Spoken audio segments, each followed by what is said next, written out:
Olá, meu amigo, minha amiga. Estamos de volta com mais um Portal do José. Nesse final de domingão, com muita coisa importante acontecendo no Brasil e fora do nosso país, mobilizando a opinião pública do planeta inteiro e causando muitas tensões e muitas ansiedades, reflexamente, aqui no nosso país, nós que estamos relativamente distantes do que está acontecendo entre Irã e Israel.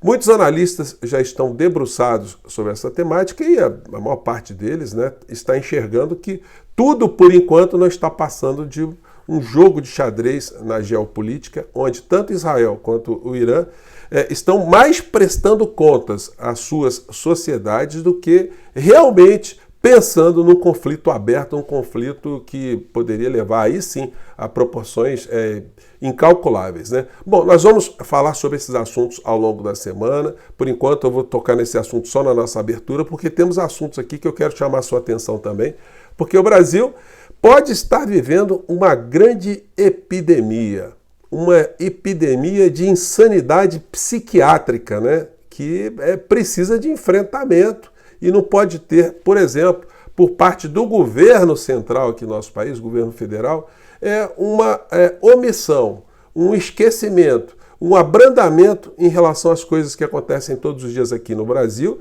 e, semelhantemente, a coisas que acontecem no mundo e aqui do ladinho na Argentina. Vou conversar com vocês sobre os últimos acontecimentos, sobre uma situação envolvendo o inelegível, que merece aqui também um destaque, mas antes de mais nada, quero convidar você que está chegando agora ao nosso portal e ainda não nos conhecia, para que você se inscreva aqui conosco, conheça também os nossos outros vídeos. Se você gostar, compartilhe, recomende, não se esqueça. Dê seu joinha, mande seu comentário e, se puder, se inscreva aqui também no nosso clube de membros. Você que é muito bem-vindo e muito bem-vindo.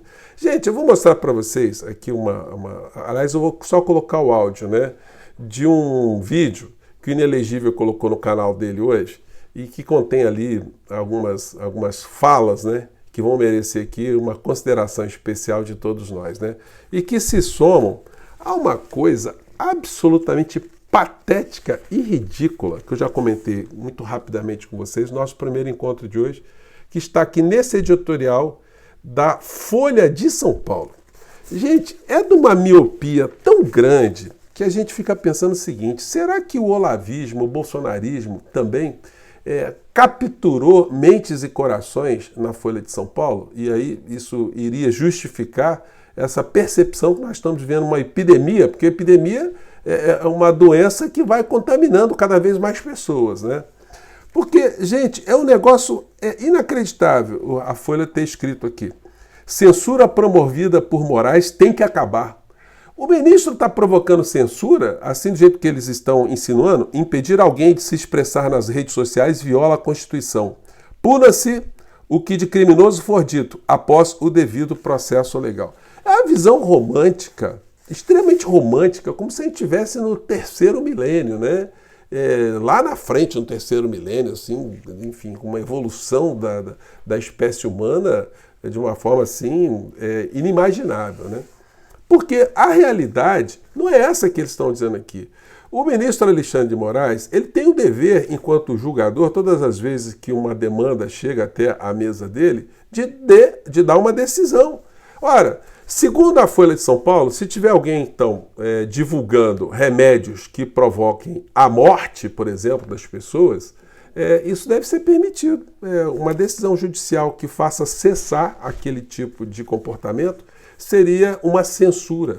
Ou de alguém que esteja fazendo apologia de pedofilia, Essa expressão usada aqui, às vezes a plataforma dá uma cortada, Enfim.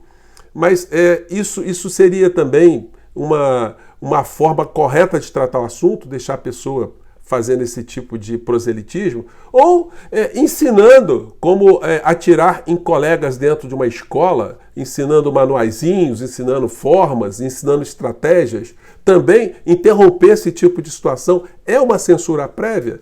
E se tentar destruir a nossa democracia, destruir o Estado democrático de direito, atear fogo no judiciário, no prédio do judiciário, destruir o Supremo Tribunal Federal, o Congresso Nacional, o Senado, pregar a morte de pessoas, alguém que faz isso reiteradamente, ao ser impedido, isso significa uma censura? Então, gente, eu queria saber qual é o planeta que essa gente da Folha de São Paulo está habitando ultimamente. Porque é o planeta do extremismo, né? Dessa epidemia que parece estar chegando a cada vez mais setores impensáveis. Gente, eu que sempre atuei no meio jornalístico e no meio jurídico, eu fiquei impressionado em ver colegas meus de faculdade, pessoas que eu julgava serem esclarecidas, né? De repente viraram bolsonaristas repetindo essas papagaiadas todas, jornalistas repetindo essas papagaiadas todas. E aí você pega em todos os setores, né? Médicos, dentistas, veterinários, engenheiros, operários, sindicalistas, você pega as pessoas, profissionais liberais, motorista de aplicativo, entregador de comida, todo mundo caminhando com o mesmo tipo de visão distorcida que a extrema-direita vai disseminando para cima e para baixo, né? E segundo a Folha de São Paulo, isso tem que continuar. E aí o seguinte, as sociedades estão ficando cada vez mais pobres, cada vez mais desiguais, o abismo vai aumentando cada vez mais em sociedades onde há uma concentração de renda, e a violência vai surgindo nesses países todos, né? Nesses bolsões mais fragilizados. E aí qual é o discurso da extrema-direita? Porrada, cárcere, cemitério, né? Ou então fiquem bem caladinhos ou simplesmente façam adesão a alguma religião e fiquem conformados que nesse mundo aqui você vai padecer, o teu mundo vai ser melhor lá na frente, né? Estou dizendo isso porque estou vendo aqui a coluna da Amanda Cotrim no UOL nesse domingo, gente, com essa notícia aqui, ó. Isso mostra qual é a visão da extrema-direita. Não é por outra razão que o Milei está provando lá, apresentou uma reforma constitucional para endurecer o sistema de uma tal maneira que a presunção de legítima defesa valeria para qualquer situação. Alguém aparecer com uma faca na sua frente, você poderia dar um tiro de escopeta na pessoa, porque a presunção de legítima defesa. É aquilo que o Bolsonaro queria fazer aqui, né? Uma legítima defesa presumida, né?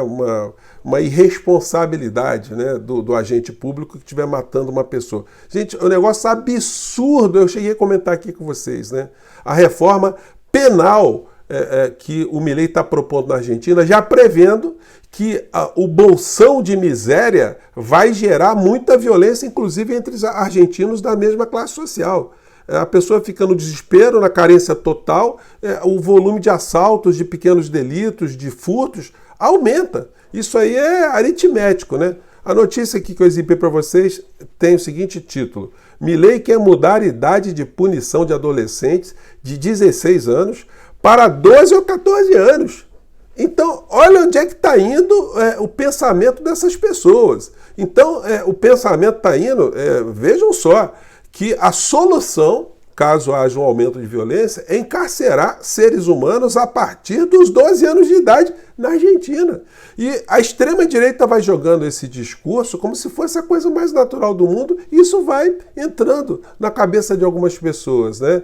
É fruto disso que eu estou dizendo aqui no nosso papo de hoje, que tem que ser tratado enquanto uma doença social psiquiátrica, né? Que precisa ter um enfrentamento, e esse enfrentamento precisa de lideranças políticas que assumam também a responsabilidade, como eu tenho cobrado aqui sempre, do presidente do nosso país, das principais lideranças políticas do nosso país, de jornalistas, colunistas, formadores de opinião, de uma maneira geral, porque não dá para ignorar isso que está acontecendo.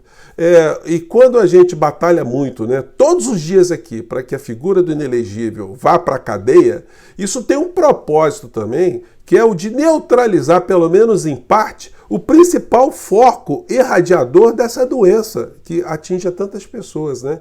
Que é a figura do inelegível dizendo as coisas que ele diz. Gente, ele publicou um vídeo hoje de 25 minutos no canal dele. Vai passar de 1 milhão de visualizações mole, né? Só no canal dele aqui no Twitter tem mais de 500 mil visualizações. Então isso é reverberado pelas redes todas. Isso funciona como assim um curso, né, de insanidade. As pessoas vão replicando durante esses 20 minutos, esses 25 minutos. Gente, é um negócio assim, o Bolsonaro ele não tem senso do ridículo, ele não tem senso do razoável. Ele vai indo numa direção que e ele é convincente, né? Porque ele fala dentro desse ambiente com tanta convicção que as pessoas acabam caindo nesse tipo de palhaçada, de patifaria que ele fala. Eu separei aqui, não vou mostrar a imagem para vocês, mas somente o áudio aqui, de uma parte desse vídeo aqui, onde ele coloca uma questão, ele trabalha muito com medo e com mistério, né? Ele coloca uma coisa como essa aqui. Quase que eu fiquei. Tá? Aconteceu um milagre, nós elegemos, não tinha, a não ser o Paulo Guedes e o Jean Heleno, não tinha mais ninguém para colocar na presidência. E algo que realmente, eu não sei o que explica essa eleição. Mas eu tenho algo sobre 2018, que como nós não vivemos uma democracia no momento, eu vou esperar. Então ele disse, né? Eu tenho algo sobre 2018, mas como nós não vivemos numa democracia, reforçando esse discurso extremista, né, dessa epidemia, né? Um pouco mais para revelar. Porque o que eu falo, eu provo. É muito fácil você... Então ele está dizendo que tem coisas que aconteceram em 2018 que ele não pode dizer agora porque nós não estamos vivendo numa democracia. Bom, como eu apontei agora no editorial da Folha, né? Você pode falar qualquer coisa que você queira aqui no Brasil, desde que você não faça o estímulo a práticas criminosas, desde que a sua fala, por si só, não seja uma fala criminosa. Gente, esse princípio de que a liberdade se pode tudo e tal, isso é uma fantasia, tá? As pessoas, nos Estados Unidos pode-se falar tudo. Olha só, se você tocar em algumas situações que digam respeito àquilo que os americanos entendem, os norte-americanos entendam como sendo assunto de segurança nacional, você vai para o Xilindró, você tem as suas redes invadidas, você vai em cana preliminarmente. Se você tem dúvida, veja o que está acontecendo com a Assange, alguém que expressou a sua opinião, revelou informações, enfim. Não é liberdade total, ele não tem o direito de informar. Bom, se isso é um princípio absoluto, né? Isso aí deveria valer para todas as situações. O jornalista não poderia estar sendo incriminado de absolutamente nada, né? Claro, tem nuances no meio dessa história toda, mas eu estou dizendo aqui que esse assunto de liberdade integral, isso é uma grande hipocrisia. Nos Estados Unidos, você não pode ter um programa em rede aberta com qualquer horário, né? Com práticas de sexo explícito, só para dar um exemplo aqui, né? Então, quer dizer, quem faz filme pornô, então vai dizer, olha, não, nós não vivemos numa democracia porque eu não posso exibir meu filme pornô a hora que eu queira. Então, gente, é muita patifaria que existe no bojo desse discurso todo que é usado pela extrema-direita para dizer que o Brasil não vive uma democracia. Aí me ocorreu, né, algumas situações, até anotei aqui. A única coisa que as únicas coisas que o Bolsonaro não poderia dizer hoje, nisso que ele está dizendo que nós não vivemos numa democracia, é confessar, né, que praticou crimes. Ele dizer, por exemplo, olha, quero dizer que em 2018 eu usei dinheiro que eu tirei dos meus funcionários nos gabinetes, dos meus funcionários do gabinete e dos funcionários dos gabinetes dos meus filhos. Eu peguei dinheiro ilícito. Bom, isso ele não podia dizer, né? Porque senão ele vai... Ou que ele usou dinheiro de milícia. Olha, eu recebi muito dinheiro, eu tinha uma caixinha da milícia e aí eu recebia muito dinheiro, enfim. Se ele disser isso, realmente ele vai ter problemas. Se ele disser que recebeu dinheiro de algum partido nazista de fora do nosso país para fazer a campanha dele, ele vai ter problemas também. Mas isso aí é falta de democracia. O que ele poderia dizer que não teria menor problema é assuntos de natureza moral, né? Ele dizia, olha, eu traí todas as minhas mulheres e, enfim, eu tive muitas eleitoras porque o tempo todo eu estava ali atrás de eleitoras traindo minha esposa. Ou eu quero dizer para vocês o seguinte, quando eu era criança eu me apaixonei por uma cabrita, ou me apaixonei por uma jumenta. Bom, por mais imoral que essas coisas possam parecer, aí não teria efeito nenhum.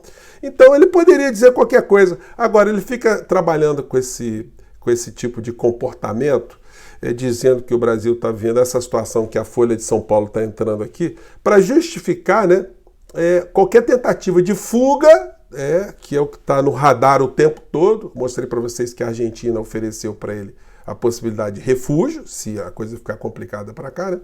E para descredibilizar também medidas judiciais que coloquem a figura na cadeia.